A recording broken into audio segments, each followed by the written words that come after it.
They told you history was fixed, that the Bible you know today has always been the same.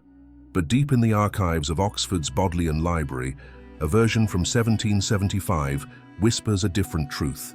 A truth they never wanted you to find. A truth that reconfigures the very way you understand time, creation, and reality itself. Because hidden inside this ancient version of the King James Bible isn't just scripture, it's a calendar. But not the one you know, not the 12-month solar loop you've been taught to follow. No. This Bible reveals a 13-month lunar calendar, starting not in January, but in March. A calendar aligned with the rhythms of the moon, the real rhythm of the earth, and of the human spirit. Ask yourself, why would something like that be hidden? Why would spiritual leaders, political rulers, and institutional authorities remove it so quietly, so completely, that barely anyone even knows it existed? Because when you control time, you control minds. And this calendar, this sacred structure of reality, wasn't meant to organize your appointments. It was designed to awaken you, to align your consciousness with something older than governments, older than the church, older than recorded history. This 1775 Bible didn't just tell stories, it mapped energy. Each month, from Septemberus to the mysterious Lunaris, the forgotten 13th, carried specific spiritual qualities, much like phases of the moon or planetary alignments. And each was tied not to rituals of control, but to rituals of liberation. Modern science is just beginning to understand what these ancient mystics already knew, that the moon doesn't just pull tides, it pulls consciousness. Lunar phases affect the pineal gland, the gland your ancestors called the third eye, the very same pineal gland that produces DMT, the chemical scientists now admit plays a role in mystical visions, death experiences, and the illusion of time.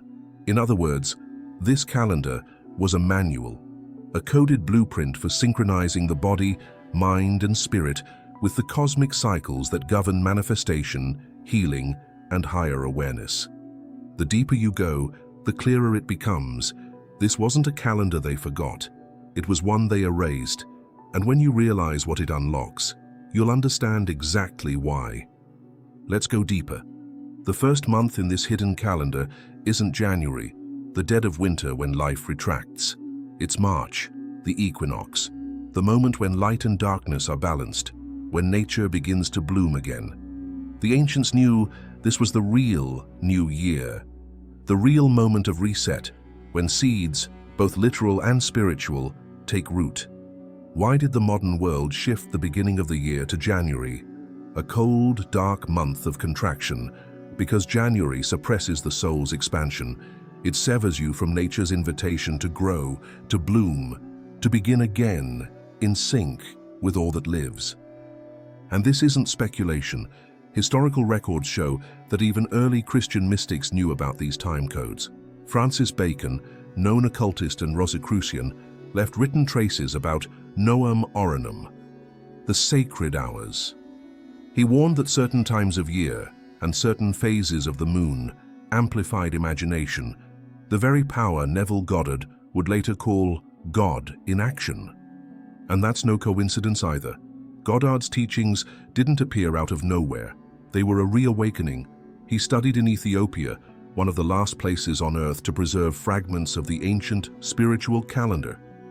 His ideas about assumption, visualization, and living from the end all mirror the lunar techniques embedded in this lost Bible. The new moon was not a symbol, it was a portal, a window to plant seeds in the subconscious. The waxing moon, a time to emotionally energize those visions. The full moon, the peak of creative force, the time to feel as if your desires had already come true. The waning moon, a sacred space for release, letting go of what no longer aligned with your vision. This was spiritual technology, not theory, practice, techniques that mirror Tibetan Bardo meditations, ancient Egyptian lunar rites, and the mystery schools of the Chaldeans, all aligned around the same pattern. Time is not linear, it's cyclical, and each cycle offers specific frequencies for transformation, but we've lost this map. And that's the key. This Bible didn't just contain scripture, it contained a manual for self-initiation, for becoming a conscious creator. And in that sense, it was dangerous. Because when you give people the power to align with natural time, with cosmic time, with divine time, you take away the need for external control. You take away the need for middlemen, for institutions to tell you when to pray, how to live, or who you are. You awaken something terrifying to any power structure that depends on obedience. You awaken the truth. The 13th month in this Bible was called Lunaris, and it was no accident. This was the integration phase, a spiritual sabbatical, a time when the veil thinned and the sacred fluid within the pineal gland, DMT, was believed to flow more freely. Those who practiced fasting, meditation, and inner silence during Lunaris reported vivid dreams, heightened intuition, and spontaneous downloads of cosmic wisdom. This Bible didn't demand blind faith. It invited direct experience. And isn't that the true heresy? To discover that the divine is not found in a church pew, but in the silence of your own breath, the rhythm of your own body, the quiet presence of a moon rising above a still lake.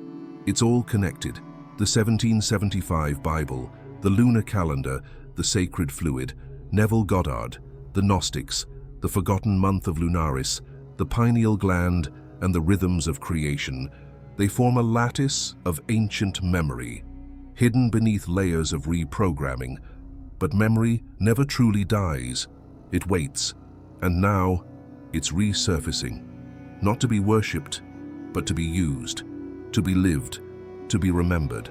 There's a reason they changed the calendar, a reason why the rhythm of the moon, once our spiritual compass, was replaced with the ticking of a mechanical clock. Because when you sever people from cosmic time, you sever their ability to awaken. The Gregorian reform of 1582 wasn't just an astronomical correction, it was a ritual, a symbolic act of control disguised as mathematics. 10 entire days were deleted from history. October 4th became October 15th, just like that. A blink, a cut, a reset of human memory. But ask yourself, if time is how we measure experience, what happens when the measure is altered? The answer is profound. You distort not just history, but perception, thought, identity. Because time isn't neutral. It's a lens, a spell. And when that lens is manipulated, the world you think you live in is no longer real. It's curated. That's why the 1775 Bible was dangerous, because it preserved a version of time not ruled by kings, popes, or empires, but by the moon, the stars, the pulsing electromagnetic rhythm of creation itself. And deep within its margins, encrypted in its dates and diagrams, was a return map back to natural consciousness. To the ancients, time was a sacred spiral. The Gnostics, the Essenes, the Chaldean Magi, they didn't believe in hours. They believed in phases, in openings, in inner clocks, synced with celestial cycles. They understood that the moon did more than reflect light. It reflected us, our moods, our energy, our spiritual readiness. You can see it even now. How people feel stirred on full moons, how animals migrate, plants bloom, and waters swell, all according to lunar influence. But today, we barely notice. We plan by deadlines, we wake by alarms, we celebrate New Year's when the Earth is asleep. We've become out of sync with the very forces that once amplified our power. That's not evolution, that's fragmentation. And this Bible tried to preserve what was nearly lost. Let's talk about the 13 months, the true rhythm. Every year wasn't 12 unequal segments, but 13 moon cycles, each with 28 days, 364 in total. The final day, the 365th, was known as the day out of time. A sacred pause, a cosmic breath, a moment of stillness before the spiral began again. Indigenous cultures across the globe followed this same pattern. The Maya, the Egyptians, the Druids, even early Christians. They understood that Lunaris, the hidden 13th moon, was not an extra, but an essential. a time of retreat, healing, and soul recalibration. It was the secret Sabbath of the year, a portal when imagination, spirit, and matter realigned. Now imagine what happens when you remove it. You create a civilization that never rests, that never integrates, that always spins but never spirals. And what is a being who moves without rhythm? A machine, a servant, a slave to schedules, to systems, to stories written by others. But that wasn't the world this Bible described. In this sacred text, time was the teacher. Each month held energy, each moon held meaning. Just as the lunar phases moved from new to full to dark, so too did the soul journey from intention to manifestation to release. You weren't meant to hustle every day. You were meant to harmonize, to plant intentions in silence, to feed them with feeling, to rejoice in their arrival, and to let go when the season turned. This wasn't mysticism, it was mastery. Modern psychology is just catching up. Studies in chronobiology now confirm what shamans and seers always knew, that humans function better when aligned with lunar rhythms. Creativity spikes during waxing moons. Emotional processing deepens during waning. Intuition sharpens near the new moon. And full moons, they open the veil. Neville Goddard knew this intuitively. He didn't use the word moon, but everything he taught aligned with it. Assume the feeling of the wish fulfilled, he would say. That's waxing. Let go and live in gratitude. That's full. Revise your day before sleep. That's waning. Set a new intention in silence. That's the new moon. He wasn't inventing new methods, he was remembering. And what he remembered is in this Bible. The book's mysterious zodiac illustrations weren't decoration, they were guides. Each one matched a specific month and moon phase, correlating to bodily systems, chakras, and even glands. Most important of all, the pineal. Yes, that tiny gland buried in the center of your brain, the one modern science largely ignores, except to say it regulates melatonin. But ancient mystics called it something else, the seat of the soul. And here's where things get stranger. Within the pages of this 1775 Bible, handwritten marginalia references a sacred fluid. Later scholars, including DMT researcher Dr. Rick Strassman, would hypothesize that this fluid is none other than dimethyltryptamine, produced by the pineal gland during deep states of meditation, near-death experiences, and possibly during dream states tied to lunar shifts. Why would this be in a Bible? Because the boundary between body and spirit, according to mystics, was never meant to be a wall, it was a bridge. And the pineal was the crossing point. The lunar calendar embedded in the text served a hidden function, to entrain your rhythms with celestial triggers that naturally opened this gateway. The new moon quieted the mind. The waxing moon activated emotion. The full moon initiated release. The waning moon dissolved illusion. And during Lunaris, the 13th phase, the inner door opened fully, revealing visions, insights, and forgotten truths. And then it was erased, replaced by a system that flattens time, that ignores the moon, that tells you it's January when it's still the dead of winter, that praises productivity while punishing introspection, that fills your mind with noise and your schedule with meaningless numbers. But the code is still inside you. Your body remembers the moon, your cells remember the sky, your pineal remembers the silence. And this Bible, this forgotten artifact from 1775, is here not to teach you something new, but to help you recall what you already know. You were never meant to live by deadlines. You were meant to live by cycles. You were never meant to obey a calendar. You were meant to awaken a compass. You were never meant to count time. You were meant to feel it. And when you remember that, everything changes. But here's the part most people never ask. Why erase this? Why go through so much trouble to erase a calendar, to remove a moon, to hide a book? Because time is the last great illusion. And those who control time control belief, control flow, control manifestation. They don't need to silence your words. if they can silence your rhythm, because when you no longer move with the cosmos, your inner compass spins wild. Your intentions scatter, your seasons of growth never take root, and when that compass is broken, you can be made to believe anything. Let's go back, way back, before the Gregorian reform, before the Julian calendar, back to when time was sacred, when every phase of the moon wasn't superstition, but scripture. Each moon phase wasn't just a marker, it was a mirror, a guide for internal work, a technology. The new moon called for stillness, no decisions, no noise. It was the void, the womb, the black canvas where vision was planted. The waxing moon was movement, energy building, action.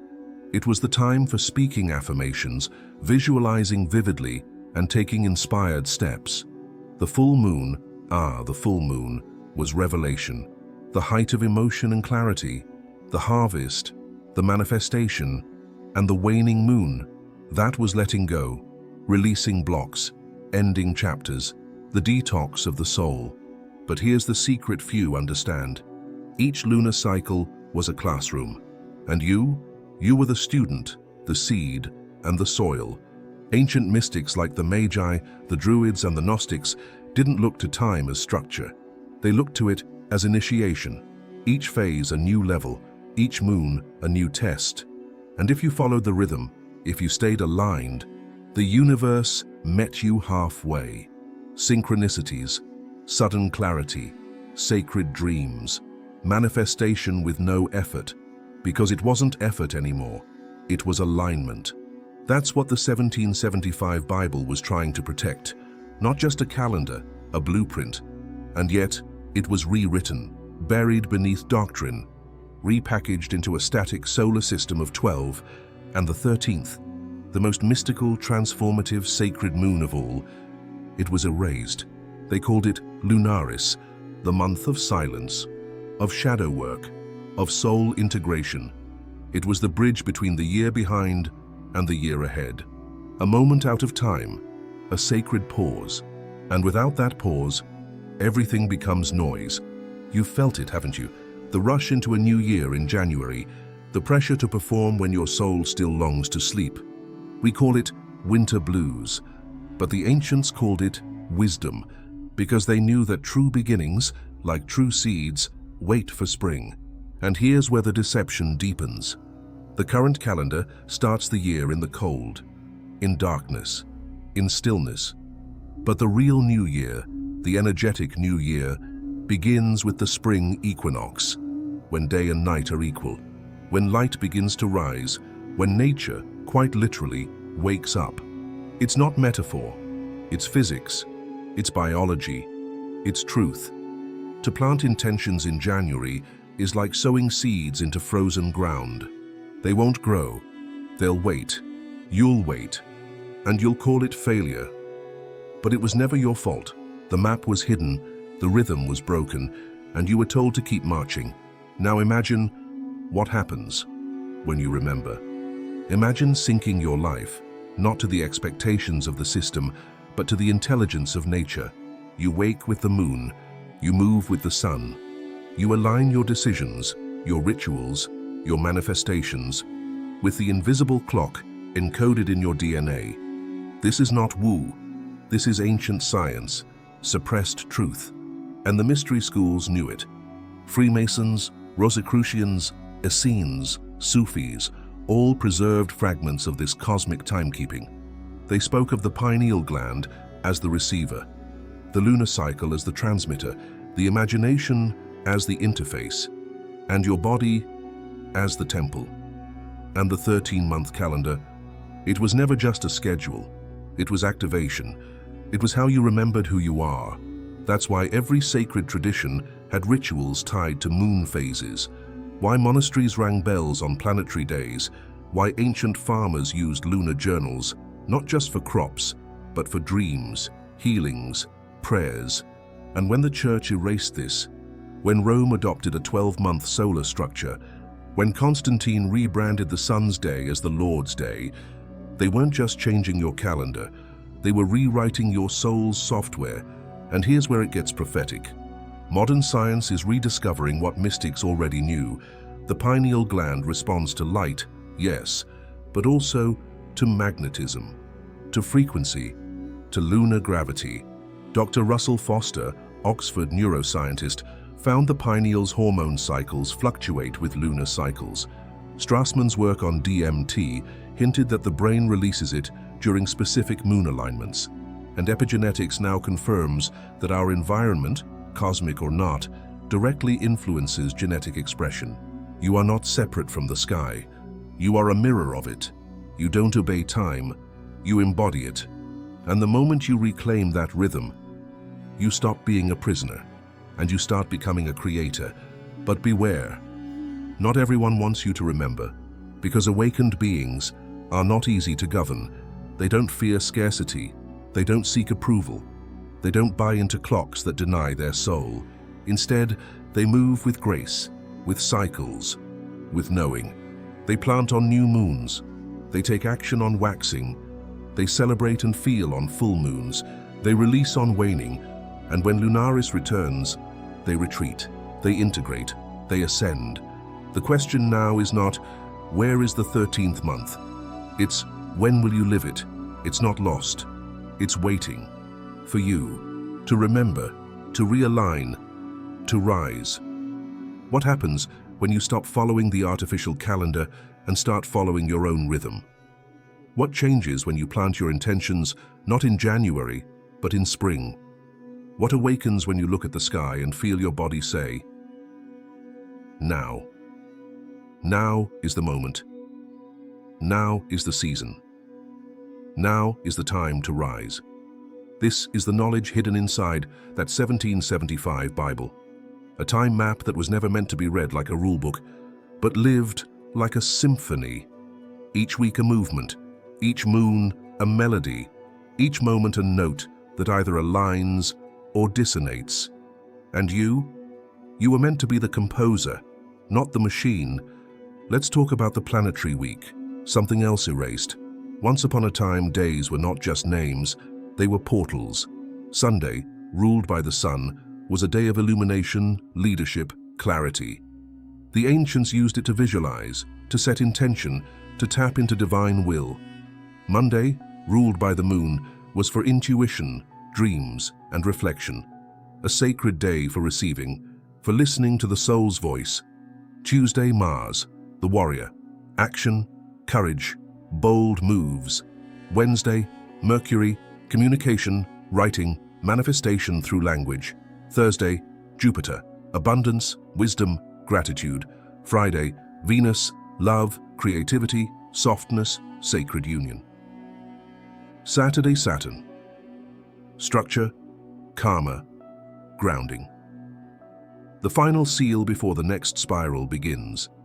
Each of these days vibrated with a different frequency, a different intelligence, a different gateway. The original Bible calendar, the one with 13 moons, honored this sacred geometry of time. It synchronized the internal and external, the divine and the human, the microcosm and the macrocosm. It was not just a calendar, it was a mirror of your soul's journey. And when that calendar was replaced, something inside us was cut, severed, disconnected. We started to wake up at the wrong time, speak at the wrong time, pray at the wrong time, act at the wrong time, until eventually we forgot there ever was a right time. But not all forgot.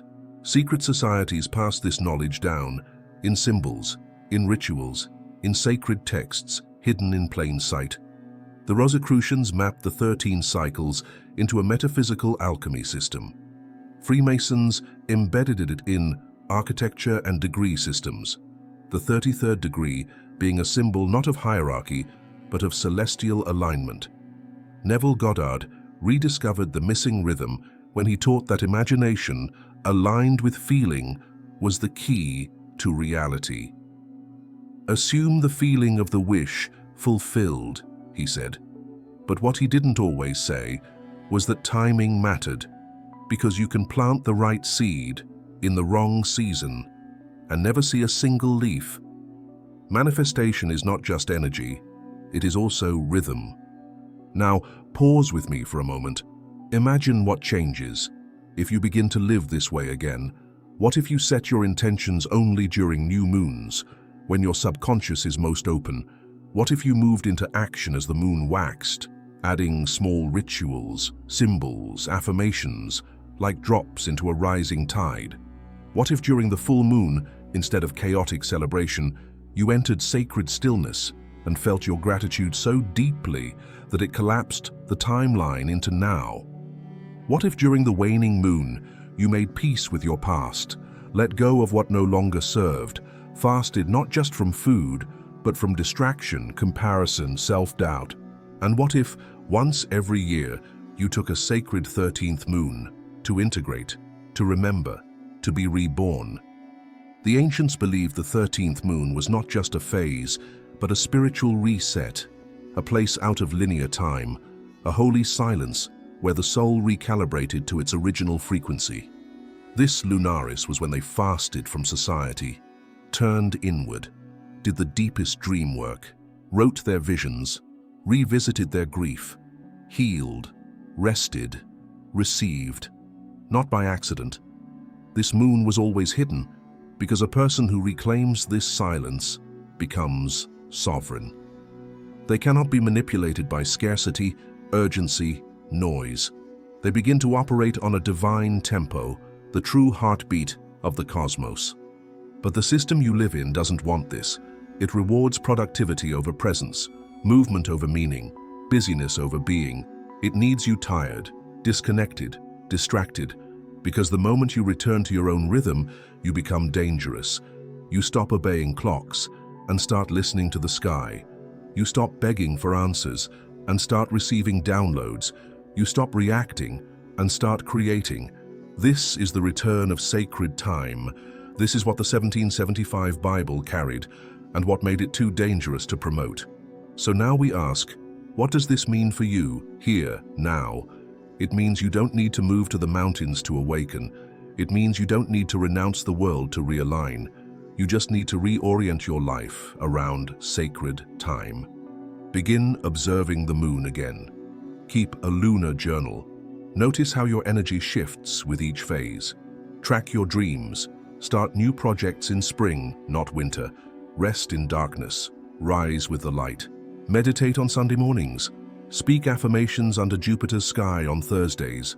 Create beauty on Fridays. Fast from noise on Saturdays. These are not rituals for priests or mystics. These are birthrights, forgotten tools of remembrance. It starts with the moon, then the days, then the seasons, then your life. The mystery isn't that they erased this. The mystery is that we ever stopped noticing. And once you see this, you can't unsee it. The calendar on your wall becomes a spell. The hours on your phone begin to hum. The moons whisper at your window. And time, real time, begins to speak again. When you align with sacred time, you will no longer chase manifestation. You will become it. You will no longer seek miracles. You will embody them. And the world around you, still running on broken clocks and forgotten moons, will seem like a dream you finally awakened from. But you'll know, it was never a dream. It was a test, to see if you would remember. And now that you do, everything changes. You might be wondering, why does any of this matter now?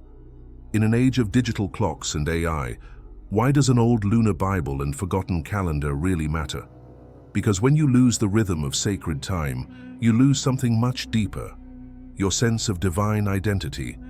The original human being was not separated from creation. The original soul didn't obey external time. It moved in cycles. It danced in harmony with the breath of nature.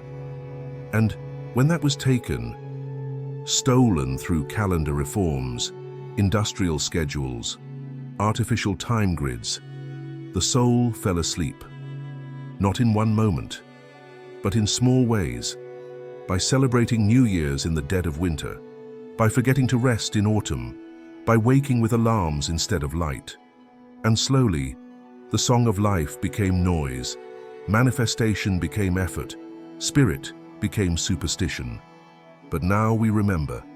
Because the truth is, you are not bound by the clock. You were never meant to create like a machine. You were meant to create like a moon, to wax, to wane, to rest, to rise, to have seasons of stillness, to have seasons of fire, to breathe with the sky. And once you do, something miraculous happens. You begin to remember how you are meant to create, not through force, but frequency, not through discipline, but resonance, not through strategy, but timing. Neville Goddard knew this. He taught manifestation as assumption. Feel it real, he said. But behind the technique, there was always rhythm. That's why he often encouraged practice at night, before sleep. The liminal time, the psychic doorway. He wasn't just speaking theory. He was echoing something older, something whispered in those lunar Bibles and lost texts. That time is not linear. It spirals. And if you miss the spiral's opening, you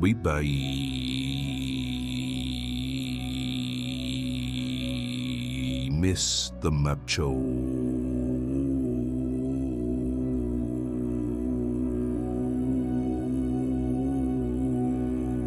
So what does it look like to live this way now, in a world that has forgotten? It looks like lighting a candle at the new moon and setting a simple intention. It looks like waking on Thursday with a heart of abundance and gratitude. It looks like fasting during the waning moon and reflecting on what you must release. It looks like choosing to plan your year not on January 1st, but at the spring equinox, when life itself is reborn.